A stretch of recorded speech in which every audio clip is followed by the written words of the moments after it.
안녕하세요. 반갑습니다. 오늘은 지식산업센터 투자에 대해서 함께 알아보도록 하겠습니다. 지식산업센터 어떤가요? 왠지 특별한 사람들만 이쪽에 뭐 투자를 하거나 또는 실제로 이용을 하는 것처럼 생각이 들죠. 그런데 최근에는 개인 투자자들도 이쪽 분야에 많이 투자를 하고 있습니다. 중요한 거는 우리가 구로나 가산 디지털 단지 같은 데 가보면 어마어마한 빌딩 숲을 이루고 있죠. 그 빌딩 숲들을 자세히 보면 그게 바로 지식산업센터입니다. 지식산업센터에 대해서 그럼 같이 알아보도록 하겠습니다. 왜 지식산업센터냐? 도대체 왜 지식산업센터냐? 우리가 줄여서 지산이라고 합니다. 지산. 지식산업센터 줄여서. 발음도 힘들어요. 지식산업센터. 우리가 주택시장 규제가 막 이루어지면서 점점 이제 사람들이 부동산 투자 중에서 또 새로운 것을 계속 찾던 거죠. 그런데 이제 굉장히 이제 급격하게 지식산업센터로 투자자들이 몰려오고 있거든요. 이유가 뭐냐 하면 여러 가지 이유가 있는데 그 뒤에서 같이 한번 보도록 하겠습니다. 자, 왜 지산에 주목하는가? 그 첫 번째는요. 실입주 사업자 세제 혜택을 줍니다. 분양을 받아서 실제 입주하는 사업자들에게는 취등록세를 이제 할인을 해주고요. 그리고 또 성장 권역, 그러니까 과밀 억제 지역에서 성장 권역으로 이동하는 경우, 또 과밀 억제 지역이 아닌 곳에 있는 지식산업센터에 입주를 하는 경우에는 법인세를 감면해주는 이런 제도들도 있습니다. 이게 좀 더 자세한 것들은 나중에 또 한번 알아보도록 하고요. 분양 시 계약금 10%면 가능하다. 예. 분양 시 계약금 10%면 가능하다. 대부분의 분양이 다 마찬가지지만요. 전체 금액 중에 10%의 계약금만 내면 일단은 그게 내게 되는 거죠. 그러다 보니까 보통은 30개월에서 한 뭐 2년 정도 사이 전부터 분양을 시작을 하거든요. 그렇다면 내가 지금 10% 계약금을 내고 지식산업센터를 샀다는 얘기는 앞으로 2년 뒤 또는 2년 반 뒤에 준공해서 입주하게 될 물건을 사는 거거든요. 어떻게 보면 그 미래 가치를 사는 거죠. 지금 만약에 내가 평당 1,000만 원에 샀는데, 그죠? 그게 2년 뒤에 1,200으로 오른다면 저는 1,000만 원에 2년 뒤에 걸 산 거니까 200만 원의 시세 차익을 가질 수도 있겠죠. 대출이 80% 이상이 된다는 건데요. 대출이 80% 이상이 되니까 레버리지 효과가 많이 발생합니다. 물론 실사업으로 내가 입주한다고 했을 때 80% 이상 또 90% 심지어는 실제 사업을 하고 계신 분들 95%까지 나오는 걸 보긴 했는데 우리가 겸손하게 80% 안팎이라고 보자고요. 자, 네 번째는 월세 수익형과 시세 차익이 동시에 달성 가능하다 하는 겁니다. 원래는 처음에는 이 월세 수익형이라고 해서 우리가 소위 임대 수익을 발생하는 게 지식산업센터에 좀 투자하시는 분들은 대표적인 이유였는데 최근에 굉장히 가파르게 부동산 가격이 상승하면서 시세 차익이 또 많이 발생하고 있습니다. 분양권인 경우에는 저희가 등기 친다 그러죠. 분양권을 받았다가 실제 준공하고 입주할 때 이제 등기를 하게 되는데 등기를 치기 전에 분양권 전매도 가능하다. 이것도 제한이 없습니다. 그래서 굉장히 사람들이 관심을 갖는 거고요. 주변 사무실 대비해서 지식산업센터는 보통 평당가가 더 저렴하고 관리비도 저렴합니다. 원체 또 대규모 시설이기 때문에 관리가 잘 되는데 이 관리단에서 또 관리도 잘 해주는데 관리비까지 저렴하게 책정을 할 수가 있습니다. 그리고 평당가도 일반 사무실 또는 일반 뭐 오피스텔 이런 데들보다 일반적으로 이게 공장을 짓는 땅에다가 짓는다고 보시면 되거든요. 그래서 보통 평당가도 좀 더 저렴한 편이라서 실제 사용하시는 분들이 굉장히 만족해 합니다. 일곱 번째로는 주차 공간이 굉장히 여유롭고 화물 운반도 용이하다는 건데 지식산업센터는 원래 아파트형 공장이라는 이름으로 시작된 거거든요. 그랬다 2000년도 2010년 4월 달에 지식산업센터로 이제 바뀌었습니다. 이제 제조만 있는 게 아니라 뭔가 지식산업 우리가 얘기하는 뭐 경영 컨설팅도 있을 수 있고 거기에 뭐 IT, 뭐 소프트웨어 뭐 여러 가지가 있을 수 있죠. 이제 그런 것들을 통해서 이루어진 거다 보니까 이런데 이제 차 타고 막 들어가면 이제 대형 트럭들도 들어가고 또 짐을 내리고 하다 보니까 일반적으로 주차가 좀 더 공간이 넓어야 돼요. 그래서 주차 공간이 여유롭고 또 화물 운반도 용이하다는 게 또 장점입니다. 그래서 실제 기업하시는 분들이 굉장히 선호하겠죠.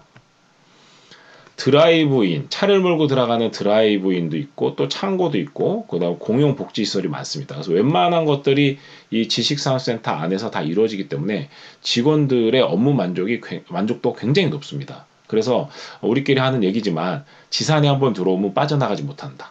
계속 지산에 계신 분들 계속 지산에 있게 되는 거죠. 그런 점들을 한번 살펴볼 필요가 있습니다. 그 외에도 이제 다양한 장점들이 많이 있는데 이 부분을 또 이야기 나눠보도록 하겠습니다. 자, 지산을 가장 빨리 공부하는 방법. 내가 지식산업센터를 빨리 좀 알고 싶어. 제일 좋은 방법이 뭘까요? 예. 물론 직접 바로 사보고 뭐 나중에 뭐 팔아도 보고 이렇게 하면 제일 빠르긴 하겠죠. 그런데 아직 지식이 안 쌓였으니까 제일 좋은 거는요. 우리가 지식산업센터를 홍보하는 홍보관, 모델하우스들이 있어요. 그 모델하우스에 가면 영업사원들이 엄청 많습니다. 거기 한번 가면 고객에게 판매하려고 굉장히 열심히 설명할 거 아니에요. 그래서 엄청 빠른 시간에 엄청 강력하게 설명을 합니다. 예, 그런 얘기들을 들어보면 지식산업센터 모델하우스 한 3군데 가보면 거의 전문가 수준이 될 거라고 생각이 듭니다. 다만 기초 지식이 쌓이기 전에 우리 영업하시는 분들 말만 듣고 내가 그걸 산다든가 이런 의사결정하면 좀 실수를 할 수 있겠죠. 그래서 기초 지식을 좀 충분히 쌓은 다음에 의사결정을 하시는 걸 권장드립니다. 자, 그럼 지식산업센터 현황들을 한번 살펴볼게요. 자, 지식산업센터가 도대체 어디 있나 이런 생각 하셨을 텐데 여기 지도에서 보시다시피 엄청 많죠. 엄청. 자, 그중에 서울의 이제 3대 트로이카를 한번 살펴보도록 하겠습니다. 자, 우선은 문정동인데요. 문정동이 2016년도 이때 이제 분양을 할 때 평당가 840만 원에서 뭐 한 860만 원, 뭐 많게는 900만 원까지 있었던 것 같아요. 그렇게 분양했던 것들이 불과 4년, 5년 만에 지금 현재 평당 2,300만 원, 거의 3배가 넘었죠. 이렇게 뛴 겁니다. 그런가 하면 이제 성수동 같은 경우도 지금 제 지인이 2017년도에 평당 1,000만 원에 이제 입주를 했는데 불과 한 3년 만에 그게 1,800, 1,900만 원 정도 하고 있습니다. 거의 이제 2배 가까이 됐다는 거죠. 그런가 하면 이제 최근에 좀 할 수 있는 곳들 중에 영등포 지역이 있어요. 영등포 지역. 여기 영등포 지역을 제가 표시를 안 했네요. 어쨌든 영등포가 또 굉장히 또 많이 선호되는 지역입니다. 다만 최근에 보면 하남 미사 이런 데나 또는 뭐 동탄 같은 데는 약간 입주 물량이 많다 그러죠. 한꺼번에 너무 많은 지산을 지어갖고 그 지산들이 한꺼번에 입주를 하다 보니까 입주 물량이 너무 많아갖고 기업 숫자는 또 많지 않은 반면 이게 채워지는데 시간이 걸릴 것 같아요. 이런 데들은 공실이 많이 날 수 있겠죠. 공실이 나면 투자로 하시는 분들은 굉장히 마음에 부담이 있죠. 계속 내가 이자만 내야 되니까.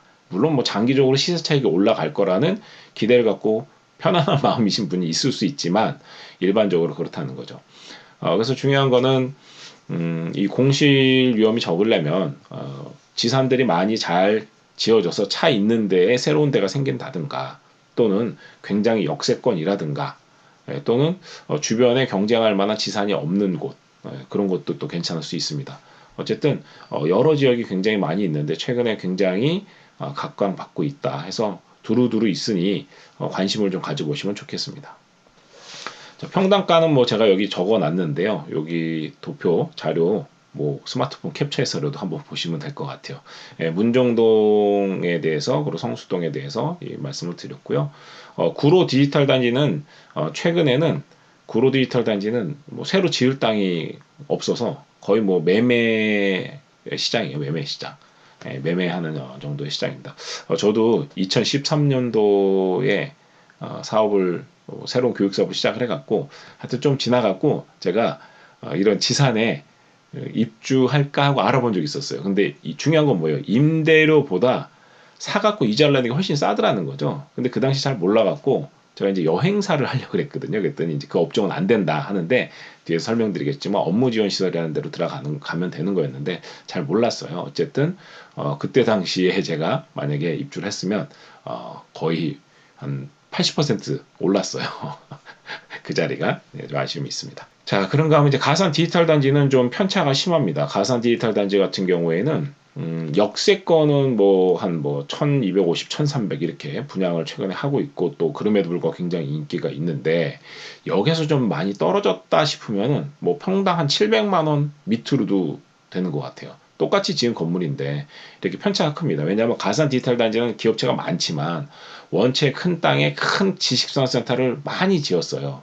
많이 짓다 보니까 역세권은 잘 되고 역과 역 사이에 비역세권은 잘 선호되지 않는 거죠. 그래서 이런 좀 편차가 커서 어떤 시세가 맞는지를 잘 모를 정도의 상황이긴 합니다. 그 외에도 이제 여러 가지 지역들이 있는데 뭐 최근에 이제 광명 이런 데들도 많이 각광을 받았고요. 구리 갈매 지역에도 좀 많이 생겼고 그리고 뭐 선유도 이런 데 서울 같은 선유도 염창역 이런 데도 굉장히 좀 인기가 있었습니다. 지식산업센터의 이제 건물 구조를 조금 알아볼까 합니다. 여기 이제 분양 홍보 안내 책자에 나온 이제 처음 헤드인데요. 첫 페이지인데요.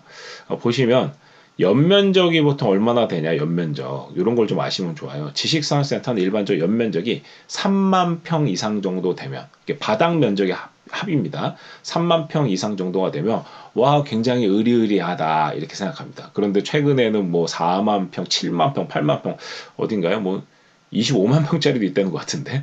어쨌든 엄청나게 큰 규모의 지식산업센터가 많이 생깁니다. 일반적으로 커지면 커질수록 거기에 있는 부대시설과 복합시설들을 이용할 수 있기 때문에 입주자의 만족도가 높다고 보고 그래서 같은 입지라고 봤을 때는 아무래도 연면적이 더 큰 지산을 더 선호하게 됩니다. 그런가 하면 주차 대수 비율이 있어요. 법정 대비 지금 여기에 뭐 180% 이런 거 있죠. 일반적으로 법정 대비 주차 비율이 우리가 뭐 이제 상업지구에 있는 오피스텔 이런 것들이 뭐 100%가 채 안 되고 합니다. 근데 지식산업센터들은 대체로 주차를 잘 확보해야 돼서 주차 시설이 좀 비율이 높은 편입니다. 그래서 그런 점이 또 굉장히 장점으로 작용하는 점도 있습니다. 그런가 하면 이제 전용률 50%라고 써 있는데 일반적으로 지식산업센터는 우리가 실평수 얼마예요? 만약에 실평수가 20평이에요. 이러면 전용률이 50% 정도 되니까 두 배. 계약 평수나 분양 평수는 40평이 되는 거죠. 이번에 지식산업센터 30평짜리 계약했어. 그러면 실제 전용 면적 실평수는 얼마예요? 그러면 15평이 되는 거죠. 이런 식으로 이해하시면 좋을 것 같습니다. 지식산업센터 하면 그냥 뭐 지산 하면 그냥 제조용 공장 시설이 들어가는 그런 공간만 있는 게 아닙니다. 물론 그 지산의 공장이라고 불리우는 곳도 우리가 그것을 사무실, 지식산업을 해도 되니까 사무실이라고 생각하시면 됩니다. 다만 그게 제조형 사무실이냐 아니면 섹션형 오피스라 그래서 우리 일반 뭐 오피스텔처럼 작은 규모로 막 잘게 잘라갖고 분양하기 편하게 이렇게 잘라놓은 걸 섹션형 오피스라고 하는데 어쨌든 사무형 오피스냐 아니면 뭔가 제조나 물류를 하기 좋게 층고가 높다든가 굉장히 뭐 규모가 크다든가 이런 식으로 하는 경우에 이제 공장형이라 그럽니다. 어쨌든 지산 내 공장 시설이라는 호실이 우리가 흔히 얘기하는 지산에 투자한다 하는 겁니다. 자, 그런데 말씀드렸다시피 지산에 투자한다 그러면 이제 드라이브인 차를 몰고 들어가는 데는 층수가 올라갈수록 많이 도니까 가격이 좀 내려가겠죠. 그런데 사무형이라고 치면 사무실은 층수가 올라갈수록 뷰가 좋으니까 오히려 평당 분양가가 좀 올라가는 편입니다. 이 지산 내에 또 창고도 있어요. 보통 지하에 창고가 있는데 그것도 이제 지산이라고 합니다. 지산의 이제 창고인데 공장 시설 중에 하나죠. 실제로 집만 쌓아놓는 곳이 있는가 하면 거의 모든 걸 다 할 수 있어서 지하에 창고로 분류되더라도 거의 거기서 그냥 사물을 볼 수 있을 정도로 잘 되어 있는 곳들이 인기가 또 많이 있습니다. 물론 지상보다 지하가 싸다는 것도 장점이고요. 두 번째로 업무 지원 시설이라는 게 있는데 아까 제가 지산에 입주하려고 했는데 여행사 하려고 하니까 안 된다 그랬죠. 근데 생각해 보세요. 정말 수많은 사람이 입주해 있는 건물에 그들이 일하기 위한 지식산업과 제조 뭐 이런 것만 있으면 불편하잖아요. 그래서 업무 지원 시설 중에는 상가도 있고요. 상가도 있고 그런가 하면 세무사, 변호사, 여행사들이 들어갈 수 있는 일반 사무실이 있어요. 그래서 이것을 지산 내 업무 지원 시설의 사무실, 업무 지원 시설의 상가, 업무 지원 시설의 숙박을 위한 기숙사 이렇게 세 가지 유형이 나눠집니다. 이 업무 지원 시설들은 별도의 세제 혜택들이 별로 없어요. 예, 그러니까 지상 공장은 기업을 하고 사업을 운영하기 위한 것들에 세제 혜택을 주고 정부가 더 이상 임대료 내고 쓰지 말고 너희 사무실을 사서 너희 공간을 사서 일을 해라라고 한 건데 업무 지원 시설은 그들을 위해 돕기 위한 공간들이니까 거기에는 별도의 세제 혜택은 없습니다. 또한 뭐 대출 비율도 지산이 한 80% 이상 나온다고 치면 업무 지원 시설들은 대체적으로 10% 정도 대출 비율이 더 적습니다. 예, 그런 점으로 좀 보시면 될 것 같아요. 자, 이제 지산의 평면도를 보고 좀 이 호실이라 그래요. 호실. 1호, 2호, 3호. 이 호실에 대한 이해를 좀 해보도록 할게요. 우선 여기 이 평면도가 되게 마음에 드는 게 보시면 차를 몰고 이렇게 돌아서 그죠? 올라오고 내려가고 이런 게 있죠. 이걸 직선형 드라이브인이라 그래요. 근데 우리가 뱅글뱅글 도는 거 있죠. 원형 드라이브인이라고 보시면 됩니다. 뭐 호불호가 있습니다. 직선형이 덜 어지럽다 이런 분 있고 도는데 시간이 많이 걸린다 이런 분이 있고 트럭 운전하시는 분들은 화물차 운전하시는 분들은 뱅뱅 돌리는 맛이 있어서 원형이 좋다 뭐 이런 분들도 있습니다. 저야 뭐 당연히 승용차 운전자니까 직선형을 선호하긴 하죠. 자, 근데 여기서 보면 차가 바로 여기 311호 공장에다가 차를 뒤로 아예 밀어 넣을 수도 있고요. 이렇게 딱 대갖고 짐을 내릴 수도 있어요. 이런 데들은 도어투도어라 그럽니다. 문과 문을 딱 붙여서 도어투도어. 그런데 이렇게 몰고 짐을 파레트라 그러죠. 파레트에 내려갖고 밀고 들어가갖고 안에 있는 곳에 이제 들어갈 수 있죠. 이런 데들은 그냥 드라이브인이 있는 층에 있는 지상 공장형 사무실은 드라이브인이라고 합니다. 그런데 실제로는 이 드라이브인이 짐을 많이 나르고 좀 규모 있게 이렇게 옮겨야 되는 데는 굉장히 선호하죠. 자, 그런데 웬만한 좀 크지 않은 짐들은 여기 화물용 엘리베이터 같은 게 굉장히 잘 돼 있어요. 지식산업센터는. 그래서 화물용 엘리베이터로 올려서 얼마든지 복도로 이동을 해서 다 나를 수가 있기 때문에 꼭 드라이브인이어야 된다 이런 생각이 좀 약해져 있습니다. 지식산업센터로 바뀐 다음에 더 그렇죠. 자, 그리고 요 보시면 이 평면도에서 어느 호실을 사람들이 선호할 것 같냐는 겁니다. 어느 호실? 자, 보시면 사람들이 어떤 호실들을 선호하냐? 자, 여기 보시면 모퉁이 호실 있죠? 모퉁이 호실. 여기 특히 301호 모퉁이 호실을 보면 이 지식산업센터는 서비스 면적의 발코니라는 게 있습니다. 발코니. 이게 꽤 넓어요. 내가 돈 주고 산 면적 대비 발코니를 무료로 주는데 그러다 보니 양쪽 창을 가지면 더 개방감이 있고 뷰가 좋겠죠. 그리고 서비스 면적이 양쪽으로 주어지니까 이 모퉁이를 갖고 싶어 합니다. 그래서 모퉁이 호실, 코너 호실들을 많이 선호하는데 당연히 분양하는 측에서도 이 코너 호실만 팔면 아까우니까 이렇게 두 개를 붙여서 묶음 분양한다 그럽니다. 그래서 코너 호실만 잘 팔지 않고요. 이렇게 한꺼번에 묶어서 팔아요. 예, 그런 점이 있습니다. 자, 그런가 하면 우리가 승객용 엘리베이터에서 딱 내렸을 때 보이는 호실, 그죠? 그런 승객용 엘리베이터 딱 내리자마자 보이는 호실은 간판을 잘 걸면 마치 이 건물이 내 것 같잖아요. 예, 그래서 이 승객용 엘리베이터에서 내렸을 때 바로 보이는 호실을 또 사람들이 선호합니다. 그래서 도어투도어, 드라이브인, 코너 호실, 그리고 승객용 엘리베이터에서 내리자마자 있는 호실. 화장실 앞에 있는 데는 안 좋아하지 않냐? 뭐 이런 말씀이 있는데 실제로 화장실 앞에 있다고 평당가가 싸지 않습니다. 그 얘기는 뭐냐 하면 요즘 뭐 그런 냄새나 소리나 이런 것들은 다 잘 설계를 해갖고 거의 뭐 생활에 지장이 없어요. 오히려 뭐 화장실 멀리 있어서 왔다 갔다 시간 낭비하느니 가까운 데가 좋다 이런 분도 있거든요. 그래서 평당가를 보면 아는데 평당가가 일반 호실 대비해서 화장실 앞에 호실이 싸지는 않습니다. 같다고 봐야 되는데 그런 점에서는 뭐 단점이라고 보기는 어려운 것 같습니다. 그리고 이런 게 있어요. 지사는 탑층, 꼭대기층 같은 경우에는 걸어서 올라가면 옥상 정원이 굉장히 발달해 있거든요. 그래서 옥상에 올라가 산책도 하고 뷰도 보고 또 담배 피시는 분 담배도 피우고 이럴 수가 있기 때문에 건물 옥상에 있는 탑층, 꼭대기층을 굉장히 또 좋아하고 거기가 물론 뷰도 좋고요. 이런 경우가 있고 또 건물 중간에 중간 정원이 있는 데들이 있습니다. 이 중간 정원 있는 데들도 나가서 이용할 수 있기 때문에 그런 것도 꽤 좋아합니다. 물론 향도 있죠. 뭐 남향이냐 동향이냐 서향이냐 있는데 어떠세요? 남향, 동향, 서향. 네. 일반적으로 남향 좋아할 것 같잖아요. 그죠? 근데 해가 또 너무 많이 들면 그것도 사무실에서 일하면서 특히 여름에 굉장히 덥고 뭐 이렇게 안 좋습니다. 그래서 대체적으로 동향 정도 아니면 남동향 정도 이런 것도 많이 선호하시고, 오히려 IT 많이 하시는 분들은 눈부시고 해가 많이 들어오니까 북향 같은 거 선호합니다. 근데 서향은 해가 누워서 안으로 깊이 파고드니까 컴퓨터 화면 보는데 좀 어렵거든요. 그래서 물론 뭐 블라인드 치고 쓰는데, 그래서 사무실은 집하고 달리 뭐 남향만 좋아하고 이러지는 않습니다. 그런 건 좀 차이가 있다는 걸요 이해하시면 좋을 것 같습니다. 자, 드라이브인과 도어 투 도어에 대해서 제가 설명을 해놨고요. 그리고 서비스 면적 발코니, 그리고 묶음 분양에 대해서도 설명을 해놨습니다. 뭐 필요하신 화면 캡처해서 한번 읽어보시면 될 것 같고요.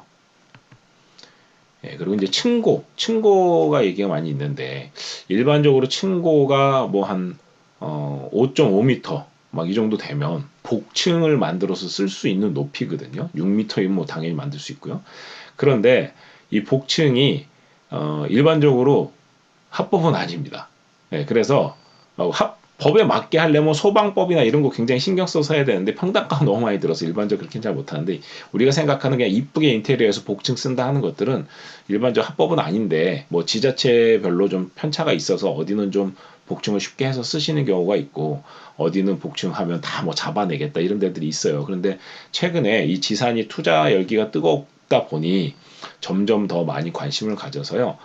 복층은 그건 별도로 뭐 상담을 하시고 좀 알아보셔서 사용 가능한 수준에서만 하시는 게 맞습니다. 그래서 우리가 모델하우스 가는데 복층을 너무 예쁘게 해놨다 그래서 와 기가 막히다, 나도 이런 사무실 갖고 싶다고 그걸 사서 내가 복층을 똑같이 만들었다? 문제되는 경우가 많습니다. 참고로 1.5m, 복층의 2층은 1.5m 이내로 돼야 돼요. 그럼 이게 수그리고 다녀야 된다는 뜻이거든요. 네, 그 정도는 이해를 하고 있어야 됩니다. 그 외에도 여러 가지 세심한 부분들은 별도로 이야기를 나누도록 하고요. 자, 지식산센터 이제 제대로 알기 또 한번 가보겠습니다. 우리가 이제 지산을 현장에 이제 답사 가는 걸 임장 간다고 합니다. 임장, 현장에 임하다 해서. 그래서 우리가 뭐 모델하우스 홍보관도 가지만 실제 지어지고 있는 현장도 가봐야 돼요. 우리가 모델하우스도 가보고 현장도 가보는 게 현장을 답사한다는 건데, 이때 중요한 게 뭐겠어요? 입지나 교통이 굉장히 중요하겠죠. 이게 뭐예요? 이것이 바로 부동산의 가치잖아요. 부동산 투자의 제1원칙이 입지입니다. 입지. 그죠? 그중에 교통도 편리해야 돼서 당연히 뭐 지하철이 있으면 좋죠. 근데 가끔은 지하철이 없어도 평당가 대비해서 굉장히 효율이 높은 곳이 물론 있습니다. 그래서 이제 입지를 내가 잘 확인을 해야 되고요. 두 번째는 배후 수요예요. 지산을 내가 샀을 때 여기 임대를 놓는다 그러면 사람들이 들어와야 되잖아요. 그래서 인구수는 얼마나 되는지, 주변에 이제 주민들 숫자죠. 인구수가 얼마나 되는지 이런 것도 좀 확인해야 되는데, 지사는 사업을 하는 거니까 실제 사업을 펼칠 배후 수요, 그 기업체들은 또 어느 정도 되는지 이런 것도 중요합니다. 그래서 기업체도 많이 있고 인구도 좀 많이 있으면 좋은데, 만약에 기업이 전혀 없는 동네에 아파트 단지만 있는 데다가 지산을 막 지었다. 그럼 어떻게 돼요? 대표적인 데가 바로 하남미사입니다. 하남미사는 주변에 기업이 많지 않고 아파트 단지만 굉장히 많아서 아파트값 열풍이 불었던 곳이죠. 그곳에 덩달아 지식산센터를 어마어마하게 많이 짓다 보니까 기업들이 입주할 배후 수요가 받쳐주질 않아서 공실도 많고 임대료도 굉장히 저렴한 수준에 있습니다. 가면 건물은 삐까뻔쩍합니다. 막 한강 보이고 막 이런 데 있습니다. 그런데 많이 비어 있는 거죠. 그래서 철저하게 그런 부분들을 점검해야 됩니다. 그런가 하면 주변 상권도 좀 있으면 좋습니다. 아무리 지식산센터에 그 안에 시설들이 있어서 직원들이 거기 이용한다 그러지만, 실제로 직원들이 뭐 점심 먹을 때 보통 지산에 구내식당 있는 게 좋은 점이긴 한데, 구내식당만 가나요? 근처도 좀 나가고, 또 만약에 지산 내 기숙사가 있을 때 더 중요하죠. 그래서 기왕이면 조금 상권이 발달해 있으면 좋겠다. 원래 지식산센터는 우리가 뭐 번화한 상업지구에 만들어지는 게 아니라 중공업 지역에 만들어지는 건데, 이게 뜨겁게 성장하다 보니 좋은 땅을 찾아내는 거예요. 상업지구에 거의 붙어있는 땅. 예, 그런 데들을 요즘 많이 찾아서 짓거든요. 그래서 상권도 좀 있으면 좋겠다 하고, 주변에 호재는 또 뭐가 있냐, 뭐 지하철이 뚫린다, 또는 뭐 여기에 도로가 더 개선이 된다, 뭐 이런 것들 있죠. 또는 뭐 대기업이 뭐 새로 뭐 공장을 짓는다, 새로 또 회사 건물을 짓는다, 이런 거 있죠. 대기업들이 들어온다. 그러면 또 그 대기업의 관련 업체들이 들어와야 되는 호재들이 있다고 보는 거죠. 그런가 하면 이제 건축물의 특징인데, 투자로 샀을 때 임대가 잘 나가려면 입지가 좋고, 그죠? 가격 경쟁력이 있고, 주변에 상권도 좀 있고, 이러면 좋죠. 배우 수요도 있고, 좋은데, 그 중에 또 하나는 같은 건물 내에서도 내가 좀 큰 지산을 선호한다 그랬잖아요. 물론 작은 지산들은 경쟁하기 위해서 생존하려니 입지가 좋고 평당가 경쟁력이 좋게 분양을 합니다. 자, 어쨌든 연면적이나 또는 뭐 층수는 어떤가, 충고는 어떤가, 뷰는 어떤가, 앞에 가리지는 않나, 뭐 이런 것들을 챙겨봐야 되는 거죠. 그래서 건물에도 내가 어떤 호실을 살지를 꼼꼼히 따져보는 게 가치가 있는 지산을 확보하는 방법이죠. 자, 그런가 하면 우리가 지식산업센터 보러 갔어요. 모든 부동산 마찬가지인데요. 이제 보러 갔어요. 근데 뭔가 굉장히 마음에 드는데 한번 확인을 해야 될 것 같아요. 마음에 든다고 덜컥 바로 계약을 할 수는 없잖아요. 이럴 때 쓰는 제도가 청약금이라는 제도가 있습니다. 일종의 이제 가계약금 같은 거죠. 가계약. 예. 가계약금 같은 건데 일반적으로 뭐 호실당 한 500만 원 넣고 내가 가계약 할게요. 한 3일 정도 시간 줍니다. 의사결정을 할 수 있는. 예. 뭐 물론 아주 물건이 크면 뭐 1,000만 원 넣어라 이런 데도 있고요. 뭐 현장이 너무 뜨거워갖고 당장에 바로바로 나간다면 10% 계약금 다 넣으세요 이런 경우도 있지만 어쨌든 청약금 제도라서 가계약을 했다가 내가 계약을 하지 않으면 또 돌려받는 제도가 있습니다. 물론 돌려받을 때 넣었다가 그냥 돌려받을 수 없는 게 고객을 보호하기 위해서 건설을 하고 있는 건설사와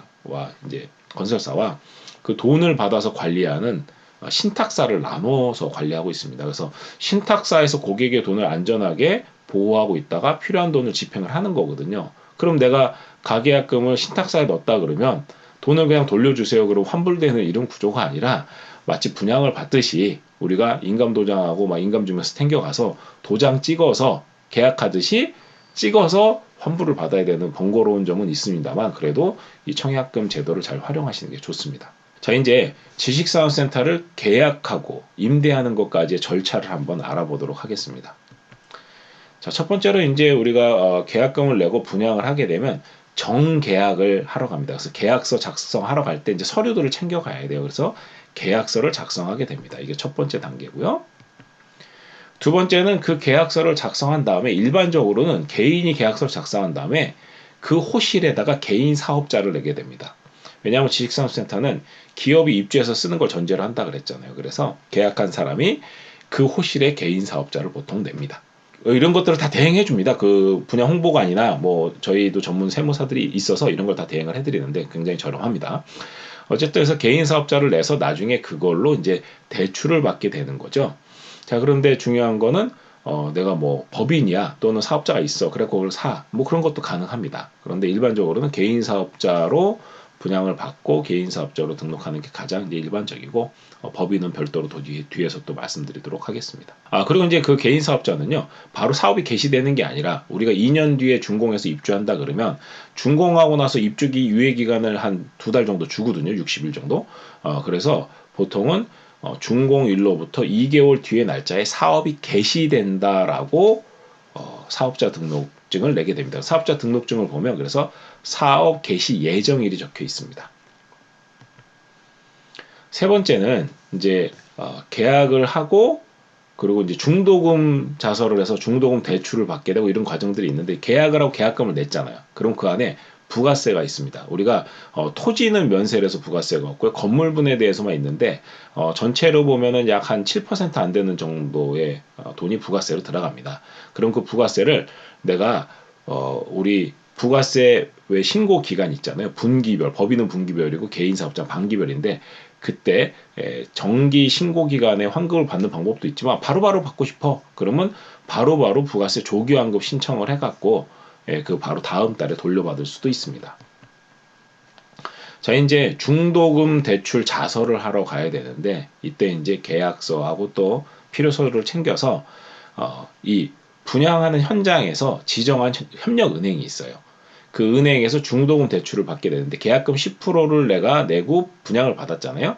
그리고 나서 중도금 대출은 보통 10% 단위로 계속 대출이 나오는데 4회 내진 5회가 나오는 현장들이 있습니다. 4회에 나온다는 얘기는 전체 금액의 40%가 중도금 대출이 되는 거고 5회 나온다는 얘기는 전체 금액의 50%가 중도금 대출이 되는 거잖아요.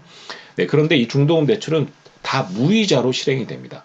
그래서 그냥 무이자는 아닙니다. 아까 그 분양하는 회사에서 협력사를 정하잖아요. 협력사. 시행사가 정하는 겁니다. 이 시행사가 협력은행을 지정해서 이것과 협의를 해서 이율이 결정되겠지만 그 이자를 시행사가 대신 내주는 겁니다. 그래서 계약자는 무이자로 중도금을 다 대출받게 되는 장점이 있는 겁니다. 자, 그러면 이제 중도금도 대출 받았으면 부가세까지 해서 대출이 나오거든요. 그러면 그걸 다시 부가세 조기환급 신청을 해서 받아요. 그러면 어떻게 된 거예요? 부가세도 대출로 나온, 무이자 대출로 나온 부가세도 내 통장에 일단 넣어놓으니까 그게 굉장히 메리트죠. 그래서 지식산업센터가 준공하고 입주하기 전까지, 등기를 치기 전까지 만약에 분양권을 샀다가 전매할 수 있다면 시세 차익까지 발생한다면 굉장히 이점이 많은 거죠. 그래서 부가세, 중도금도 부가세 또 환급을 신청합니다. 자, 이제 준공하고 입주할 시기가 되면 우리가 잔금을 치르고 입주를 해야 되잖아요. 이 잔금을 치를 때 최종 잔금 대출을 받게 되는데, 이때 잔금 대출은 아까 분양하는 시행사가 지정한 협력은행, 그 은행이 아닌 은행들도 내가 만약에 이율을 더 좋게 받거나 또는 대출 비율을 좀 더 높게 받을 수 있는지를 알아봐서 나한테 유리한 은행을 지정해서 잔금 대출을 받으면 됩니다. 그래서 이때 잔금 대출을 받을 때 토탈 총 대출 비율이 전체 이 부동산 가격의 80%냐 85%냐 이제 이런 게 대출 비율이죠. 그럼 내가 10% 계약금을 냈는데 만약에 운 좋게 85% 대출이 결정이 된다는 얘기는 뭐예요? 잔금으로 5%만 더 치르면 되죠. 왜냐하면 전체 중에 15%만 내 돈 내고 85% 대출이 되니까요. 그래서 잔금 대출을 또 잘 받으면 됩니다. 자, 그러고 나면 이제 법무사를 지정을 해갖고 이제 소유권 이전 등기, 우리가 등기를 등록하게 되죠. 등기를 치는 거죠. 이게 법무사를 통해서 하는데 뭐 개인들이 하려면 할 수 있을 수도 있는데 이런 것들은 정상적으로 법무사를 잘 맞춰서 하고요. 물론 법무사 비용이 적합한지 이런 것들은 인터넷 좀 뒤져보면 나옵니다. 그래서 그것도 정확하게 확인하시면 비싸지 않은 가격에 하실 수가 있습니다. 자, 이제 등기를 했으니까요. 이제 잔금 납부를 하고 소유권 이전 등기하고 이제 취득세하고 해서 세금 납부까지 다 하면 이제 된 거죠. 네, 약간 이제 법무사 지정한 다음에 이렇게 진행이 되죠. 자, 그리고 나서 여기에 관리비를 예치하는 게 있습니다. 그리고 관리 입주 계약 체결을 하고 입주자 사전 점검을 다 합니다. 이상이 없는지 그런 것들을 이제 다 확인합니다. 여기서 제가 아까 말씀 안 드린 게 일반적으로 지식센터들은 대부분 최근에는 우리 냉난방기 있죠? 냉난방기, 그거를 기본적으로 거의 다 제공하고 어떤 데들은 공기청정기도 달아주기도 하고 그래서 이런 것들이 굉장히 거의 기본적으로 제공이 되고 있습니다. 자, 그리고 다 됐으면 이제 열쇠를 인수하고 이제 입주 기간 한 2달 주어진다 그랬잖아요. 그래서 그때 인테리어를 하기도 합니다. 우리가 임차를 잘 맞추려면 내가 임대를 빨리 놓으려면 아무래도 인테리어를 조금 해주면 같은 값인데 왔는데 엄청 예뻐. 그러면 더 들어오고 싶죠. 그런 것들이 서로 이제 경쟁적으로 인테리어를 하는 경우도 있습니다. 물론 그 지산이 너무너무 사람들이 다 들어와서 쓰고 싶은 곳이에요. 그러면 어떻게 돼요? 세입자가 들어올 때 자기가 인테리어를 하는 아름다운 일이 벌어지기도 합니다만 일반적으로는 임대를 더 경쟁력 있게 빨리 놔야겠다. 그런 인테리어를 하기도 합니다. 그리고 이제 잔금 치른 거에 대해서도 부가세 환급 신청을 하면 이제 끝나겠죠. 자, 지식산업센터의 입주와 임대. 산업단지나 비산업단지나 이거 분양 받을 때 이제 신경을 써야 되는데요. 지식산업센터는 이제 기업들한테 이제 임대료를 내고 쓰지 말고 내 사업장을 매입해서 써라 이런 개념으로 여러 가지 혜택들을 많이 준 거거든요. 뭐 실제로 뭐 제 지인이 커피 로스팅하고 유통하는 회사인데 얼마 전에 저희가 공간을 하나 빌리려고 임대를 하는데 3천에 180만 원에 빌리려고 그랬어요. 그런데 그 같은 동네에 지식산업센터가 있는데 드라이브인으로 차를 몰고 들어갈 수가 있는 데거든요. 훨씬 더 쾌적하고 좋아요. 그런데 그곳에 토탈 잡이 5천만 원에 이자 75만 원으로 유지를 할 수가 있는 거죠. 근데 그렇게 내부동산을 만들어서 쓰고 있으면 임대료보다도 저렴한 이자를 내고 쓰잖아요. 그리고 목돈이 많이 들지 않는 게 장점입니다. 근데 그 사이에 어떻게 돼요? 시세가 올라가면 시세 차익도 가져갈 수 있는 거죠. 자, 그래서 여기 투자자 같은 경우도 실제로는 실입주한다고 사업자를 내고 은행에 가서 실입주한다고 하면 대출 비율이 실입주에 맞게 나옵니다. 그래서 보통 80% 이상 나오게 되는 거긴 해요. 네. 그리고 나서 이제 준공이 다 되고 입주를 한다 그러면 산업단지가 아닌 곳은 거의 뭐 대체로 바로 임대를 놓는 분위기고요. 투자자인 경우에 실입주는 솔직히 뭐 아무데나 들어가도 신경 쓸 게 없습니다. 그런가 하면 이제 산업단지인 경우에는 실입주 신고를 해야 됩니다. 옛날에는 공장 등록이라서 제조시설 이런 것도 해야 됐는데 지금은 지식산업이 가능하잖아요. 그래서 지식산업 부류에 있는 것들은 실입주 신고까지만 하면 그 뒤에 이제 임대를 놓게 됩니다. 그런데 이 산업단지도 산업단지별로 엄청 까다롭게 하는 데들이 있어요. 그리고 어디는 좀 대체적으로 왜냐하면 너무 많은 기업들이 있는데 그 사람들이 다 실제로 기업을 계속 영속할 수가 없잖아요. 그럼 어떻게 임대를 놔야 되잖아요. 이런 인지상정이 작동하기 때문에 까다롭지 않게 임대를 잘 놓을 수 있는 곳들이 있습니다. 그래서 그런 지역들도 전문가랑 이야기를 좀 나눠보시면 쉽게 알 수 있고요. 인터넷 뒤져보셔도 쉽게 알 수 있습니다. 그래서 지자체별로 좀 격차가 있다. 이런 점을 이해하시면 좋겠습니다. 제가 여기 써놨네요. 구로나 가산 디지털 단지는 너무 많은 지산이 있고 임대 매매가 이루어지다 보니까 이런 데는 뭐 임대를 놓는 거에 대해서 그렇게 까다롭지 않은 편입니다. 산업단지 내 지식산업센터 임대는 불법인가? 이 자료들에 보면 정상적으로 임대업을 등록하고 이제 임대를 할 수도 있습니다. 어쨌든 이 산업단지별로 좀 차이가 있기 때문에 잘 확인하시면 좋고요. 네이버 부동산에도 지식산업센터라는 그 카테고리가 있어요. 그래서 눌러보면 매매도 있고 임대도 나와 있거든요. 그럼 산업단지에 한번 눌러보세요. 임대 어마어마하게 많이 나와 있습니다. 그 얘기는 뭐예요? 임대가 활발하게 벌어지고 있다는 걸 우리가 알 수 있겠죠. 지식산업센터의 세금에 대해서 말씀드려 보겠습니다. 이 부분은 제가 깊이 있게 말씀드릴 건 아니고 몇 가지 중요한 포인트만 짚어드리도록 하겠습니다. 우선 지식산업센터는 아까 개인 사업자로 사는 경우에는 실제 입주, 법인도 개인도 실제 입주인 경우에는 이 취등록세를 50% 할인받아요. 그래서 토탈 일반적으로 4.6%에서 할인을 받으면 2.3%가 되거든요. 토탈. 그래서 여기 밑에 할인받는 거 2.3% 나오죠. 예. 그런데 내가 임대를 놓을 목적이라 그러면 그거 할인받으면 나중에 내가 실제 입주 안 하면 다시 뱉어내야 되거든요. 그러니까 귀찮잖아요. 그러니까 아예 할인을 받지 않는 게 방법입니다. 그럴 때는. 그래서 그냥 4.6%다라고 생각하면 됩니다. 자, 그런데 개인 사업자는 그냥 4.6%를 알면 돼요. 자, 그런데 법인인 경우에는 법인은 과밀 억제 지역의 지식산업센터에 내가 입주를 하는 경우에 수도권이 대부분 과밀 억제 지역이거든요. 우리 산업단지를 제외하고는 그런 경우에는 중과세를 받을 수 있어요. 중과세를. 예. 근데 실제 입주하는 기업은 중과세를 받아도 어떻게 되냐면 2.3% 할인을 받았다가 거기에 중과세를 받으면 4.7% 여기 오른쪽 아래에 있는 4.7%가 됩니다. 그런데 내가 투자 목적으로 들어가는데 중과세를 받으면 할인을 안 받은 4.6%에서 그죠?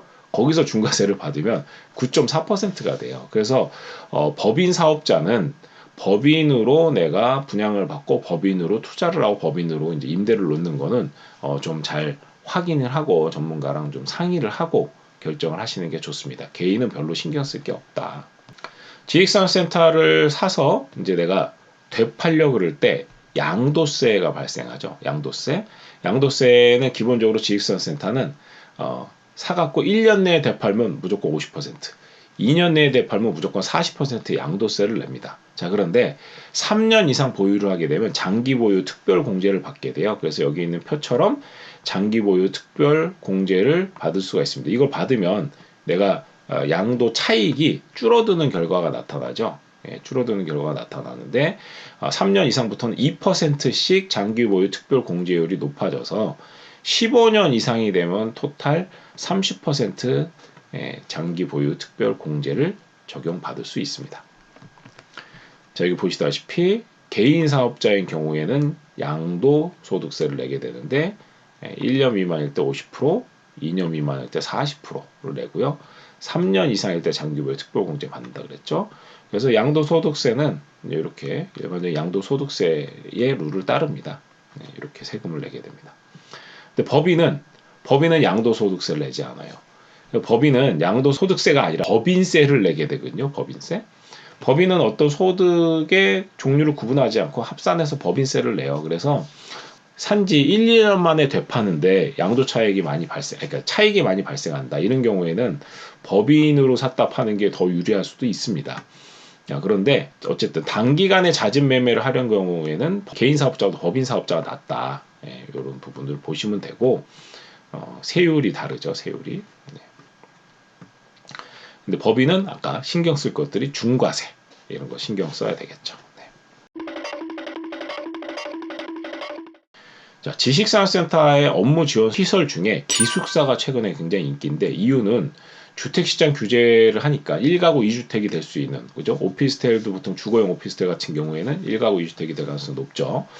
그래서 그런 기숙사는 그런 면에서 굉장히 또 인기가 있습니다. 그래서 지식산업센터 내 기숙사인데 지산 내 기숙사는 이제 원래는 지산 내 입주 기업들이 사택으로 사용하는 개념이었어요. 뭐 3교대 근무한 사람 돌아가면서 쉬거나 그런데 이제는 기숙사만 따로 사갖고 그 임대를 놓고 이런 사람들이 많이 생겨난 거죠. 물론 지산 내에 근무하는 근로자가 임직원이 내가 산 기숙사에 임차인으로 들어온다면 완전 땡큐죠. 그러면 그냥 아름답게 그냥 임대 놓는 걸로 그냥 끝나는 겁니다. 자, 그런데 밖에 있는 외부인들을 하는 경우에는 가끔 지자체에 무슨 지원을 받아서 지산을 지었다든가 이런 경우에는 입주돼 있는 업체 임직원만 된다 하는 데가 있어요. 그런데 대부분은 그런 규정은 적용하지 않고 있습니다. 그래서 이게 뭐 아주 법적이고 법적이지 않고 이거를 따지지 않고 그냥 저는 현장에서의 현실을 보면 기숙사를 사갖고 임대를 놓는 게 일반적인데 단 하나 전입신고는 하지 않도록 하는 겁니다. 그래서 비주거용 임대사업으로 해서 하시는 게 일반적이라고 보실 수 있습니다. 요즘은 기숙사도요 호텔 빌트인식으로 풀옵션 오피스텔하고 거의 비슷합니다. 그리고 지산들이 많이 있다는 거 근로자가 많잖아요. 그래서 임대도 좀 잘 맞춰주고 해서 굉장히 인기가 있고 너무너무 잘 돼 있어요. 여기 이제 유튜브 뭐 주소는 있는데 요거 PPT 링크 누르면 나오는데 지진남 기숙사 검색하시면 제가 지산의 진심남이라고 해서 딱 하나 영상 찍었던 게 있거든요. 그래서 지진남 기숙사에 대한 얘기를 한번 보실 수 있습니다. 기숙사 한번 둘러보죠. 이렇게 문으로 들어가면 요즘은 수납이 되게 잘 돼 있어요.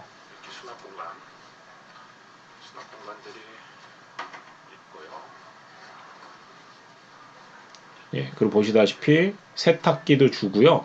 인덕션도 주고, 예, 주방 싱크대도 있고, 냉장고도 다 가전제품 보통 삼성 아니면 LG입니다. 너무 세게 열었어요. 네. 그리고 욕실도 일반적인 오피스텔보다 최근에 지상 기숙사도 좀 더 넓게 잘 지어놓고 있는 편인 것 같고요. 이렇게 들어와 보시면 물론 TV를 뭐 종종 선물로 주는 데 있지만 일반적으로는 저런 가구들은 없다고 보시면 됩니다. 예, 이런 북박이장이 있고 그 다음에 발코니가 있고 발코니는 예, 확장을 해서 쓰시는 분들도 있는데 저것도 그냥 합법은 아닌데 발코니 확장을 크게 뭐라 그러진 않아서 많이들 하시긴 하지만 최근 또 트렌드는 그냥 발코니 상태를 놔두고 합니다. 발코니 밑으로 그 난방을 넣는 것 자체가 불법이거든요. 물론 뭐 적법하게 하려고 그러면 아예 그렇게 한다고 해갖고 지으면 되는데 어쨌든 우리가 준공 받은 이후에 발코니 확장을 해갖고 거기다 난방을 넣으면 불법이기 때문에 저 발코니 쪽은 추울 수 있어요. 그래서 모델하우스 갔는데 발코니 확장해갖고 거기다가 침대 놔두고 이렇게 넓어 이렇게 설명한다면 그거는 좀 맞지 않을 수 있다. 이런 거 좀 아시면 좋겠습니다. 기숙사랑 오피스텔 비교표예요. 그래서 한번 보시면 좋은데 보시면 뭐 오피스텔 같은 경우 일반 임대사업자는 주택 임대사업자인데 이 기숙사는 비주거용으로 우리가 일반 임대사업자라고 이제 보면 되고요. 여기 임대 수요는 기숙사는 산단 내 지식산업센터 근로자 종사자 또는 뭐 법인 그 지산의 근로자들이 많이 있고요. 그다음 오피스텔은 약간 일반인이다. 그런데 요즘 최근에는 요 일반인들도 기숙사에 많이 또 전입신고 안 해도 되는 사람들이죠. 들어가고요. 실제로 또 기숙사에다가 사업자를 내고 사무실처럼 쓸 수도 있거든요. 예, 그래서 뭐 좀 애매한 이런 부분들이 있습니다. 예, 발코니 확장으로 인한 실사용 면적 증가 이런 거는 아까 말씀드렸다시피 요거는 좀 지자체별로 좀 차이가 있습니다. 뭐 동네 분위기 보셔갖고 뭐 하시면 될 것 같고요. 예, 분양권 전매가 가능하다. 뭐 이거는 지산이기 때문에 별도의 제재가 없습니다. 예, 그리고 관리비가 저렴하다. 이것도 굉장히 좋은 장점입니다. 지사는 규모가 있고 대체적으로 뭐 산업용 전기를 쓴다든가 이런 것들이 있는데 이 기숙사도 마찬가지로 같이 좀 더 저렴한 관리비를 내게 되는 게 또 장점입니다. 주차가 굉장히 편리하다는 것은 생각해 보시면 지식산업센터가 업무하는 데니까 낮에 일하고 저녁에 퇴근하잖아요. 근데 숙박하는 사람 어때요? 저녁에 퇴근해서 이곳에 들어오잖아요. 그죠? 저녁에는 주차장이 널널해요. 그리고 주말에 주차장이 텅텅 비어요. 엄청 주차 비율이 높은데 주차 법정 그 비율이 굉장히 높다 그랬잖아요. 예, 그래서 기숙사에 생활하면 하여튼 주차 하나는 굉장히 편리하다고 보시면 되고요. 그리고 이제 기숙사도 그 자체에 상가도 있는데 주변에 상권이 좀 있으면 굉장히 더 쾌적하겠죠. 요즘은 뭐 주변에 산책하기 좋은 산책로가 있는 뭐 강변이 있는 뭐 이런 데들도 많이 있습니다. 그리고 여기 이제 주택수에 포함되지 않는다. 해서 보면 취득세도 미포함이고요. 여기 임대 시의 단점에서 전세권 설정이 불가하다. 요거 전입신고 하지 말고 전세권 설정 안 된다 하는 것을 못 박아야 됩니다. 자, 지식산업센터의 대출에 대해서 한번 알아보도록 하겠습니다. 지산을 왜 뭐 한 군데 하나, 두 번째 하나, 세 번째 지산 또 하나 이런 식으로 막 이렇게 시리즈로 사다 보면 어쨌든 대출을 반복적으로 받게 되잖아요. 이거는 아무래도 신용도에 좋을 수는 없어요. 예, 그래서 조금 학습이 돼서 내가 좀 여기는 괜찮겠다 싶은 정말 마음에 드는 지산이 있다면 처음에 차라리 몇 개 호실을 한꺼번에 사갖고 예, 처음에 대출이 많이 나오거든요. 대출을 많이 받는 게 좋고요. 그리고 지산 내에 물건별 또 대출 비율이 있는데 요 아까 지산 내 공장이라는 건 보통 80% 내외 정도 보는데 업무 지원 시설은 한 70% 정도 내외 안팎으로 보고요. 상가는 거의 한 뭐 60% 안팎 정도 생각하시는 게 맞을 것 같아요. 뭐 상가는 뭐 지산이라고 다르지 않습니다. 그런가 하면 이제 중도금은 왜 무이자 대출이냐? 이 부분 아까 시행사가 대신 중도금 대출을 내드린다 그랬잖아요. 네, 그래서 무이자인데 뭐 그냥 형태로 따지면 중도금 대출은 어떻게 뭐 아직 등기를 하기 전이니까 신용대출과 같은 그런 메커니즘을 갖고 있어요. 그런데 어쨌든 내가 분양받는 대금, 분양받는 대금 반환 청구권이라는 게 존재한다고 하더라고요. 그래서 중도금 대출 무이자로 받고 마지막에 잔금 대출을 이제 내가 부동산 담보 대출을 받게 되는 거나 마찬가지죠. 자, 지식산업센터 지역별로 보면 과거에는 이제 지산이 막 한 2019년도부터 굉장히 뜨거워진 것 같은데요. 그때는 보시면 좀 외곽에 있거나 임대 수익이 높고 그죠? 뜨거운 동네로 가면 임대 수익은 좀 낮고 그죠? 시세 차익은 높고 이랬죠. 시세 차익이 높으면 왜 임대 수익이 낮아지냐면요. 예를 들어서 지금 내가 1억짜리 지산을 갖고 있는데 거기에 누가 100만 원 내고 임차인이 들어와 있다고 가정을 하자고요. 그냥 산수하기 쉽게. 그런데 갑자기 1, 2년 만에 막 시세 차익이 올라서 내 지산이 2억이 됐어요. 만약에 2억이 됐어요. 2억이 되면 어때요? 임대료도 바로 두 배인 200만 원을 받고 싶잖아요. 근데 세입자가 100만 원 내고 쓰다가 나 여기 부동산 올렸으니까 너 200 내. 그러면 200 내나요? 또 동네 분위기가 있는데 새로 들어오는 사람이 갑자기 동네 시세 월세가 200으로 올랐다 그러면 믿기나요? 네, 그렇게 되지 않거든요. 그래서 시세가 빠르게 올라가면 임대료가 그만큼 빠르게 올라가지 못하기 때문에 시세 차익이 많이 발생하는 지역은 거꾸로 임대 수익이 적을 수 있다. 문정동 같은 경우 최근에 임대 수익이 1% 나온다고 해요. 물론 물건별로 다르지만 그래서 일반적으로 조금 뜨겁지 않은 동네에서 잘 찾으면 임대 수익도 발생하고 시세 차익도 누릴 수 있는 데가 있고 뜨거운 지역은 대체로 시세 차익 분위기고 그죠? 물론 뜨거운 지역 중에서도 굉장히 내가 좋은 조건으로 사게 되면 임대 수익을 수익률을 높일 수가 있긴 하겠지만 보통 그래서 최근에는 내가 임대를 나서 임대 수익 위주로 갈 거냐 아니면 시세 차익 위주로 갈 거냐 이런 걸 좀 결정하시는 게 좋습니다. 투자할 때. 그러면서 점점 분위기가 뜨거워지니까 임대 수익은 점점 하향되죠. 하향. 시세 차익은 좀 더 빠르게 올라가는 분위기를 볼 수가 있습니다. 네, 이 정도로 보면 되겠습니다. 자, 오늘 지식산업센터에 대해서 엄청 빠른 속도로 제가 설명을 드렸는데도 한참 설명드렸습니다. 실은 제가 지금 안 자고 있어요. 지금 새벽 3시입니다. 네, 수고 많으셨고요. 지식산업센터에 대해서 궁금한 거 있으면 언제든지 연락 주십시오. 감사합니다. 이번 영상이 좋았다면 구독과 좋아요, 아니라면 원하시는 영상을 댓글로 달아주세요.